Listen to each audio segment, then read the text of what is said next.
Salut! Bine ați venit la Military Test. Astăzi vă prezint o clonă după Cold Steel Pro Lite Sport.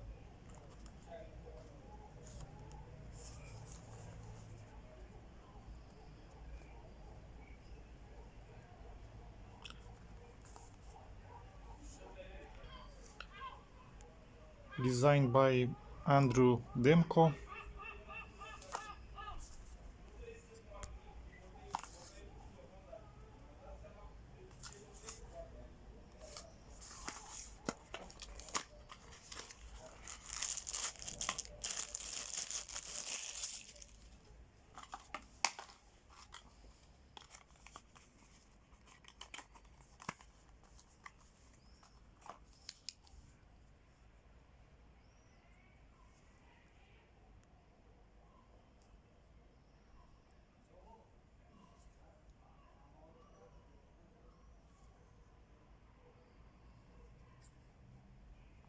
Clipsul se poate muta de pe o parte pe cealaltă.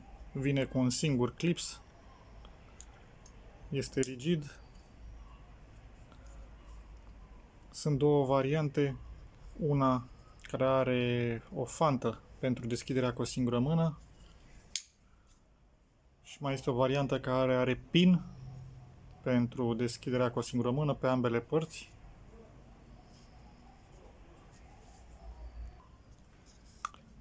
Sistemul de blocare este Triad Lock.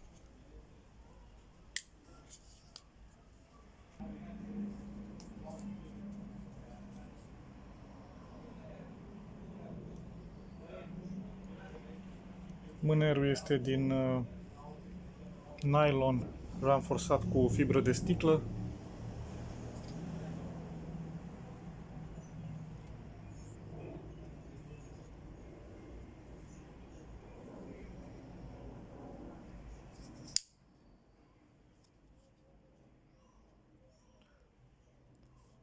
Are o lungime totală de 20 de cm,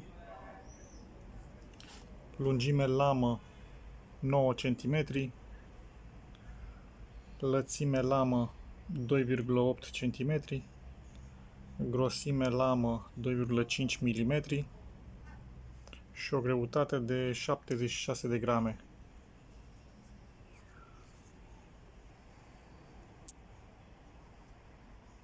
Cold Steel, Taiwan, dar este made în China, cu oțelul german 4116,